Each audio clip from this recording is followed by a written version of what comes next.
சட்டி வச்சு எண்ணெய் காஞ்சிருச்சு. இப்போது கடுகு சேர்த்துக்கலாம். இது கூட கடலைப்பருப்பு, உளுந்து, நிலக்கடலை, பச்சை மிளகாய், கருவேப்பிலை,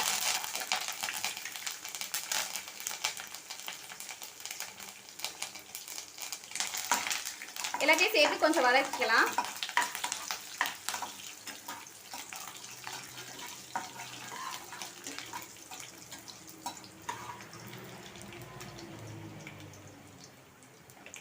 கொஞ்சமாக உப்பு சேர்த்துக்கலாம். இப்போ துருவி வச்ச தேங்காய் பூவை சேர்த்துக்கலாம்.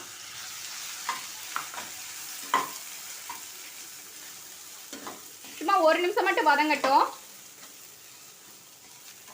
இப்போது ஆல்ரெடி நான் சாப்பாடு வச்சுருந்தேன். அந்த சாப்பாடு இதோட சேர்த்துக்கலாம்.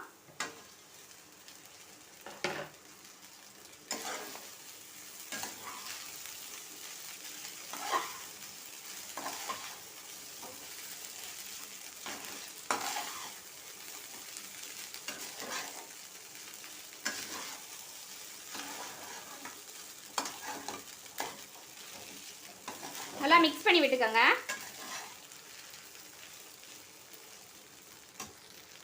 அவ்வளோதான் ஃப்ரெண்ட்ஸ். ஃபைனலாக கொஞ்சம் கொத்தமல்லி தழை தூவி இறக்கிடலாம். தேங்காய் சாப்பாடு ரெடி.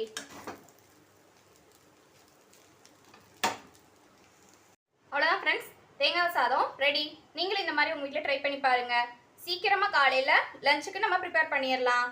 இது மாதிரி தொடர்ந்து வீடியோ பார்க்க பப்புஸ் கிச்சனை சப்ஸ்கிரைப் பண்ணி, லைக் பண்ணி, ஷேர் பண்ணி, கமெண்ட் பண்ணுங்கள். தேங்க்யூ ஃபார் வாட்சிங்.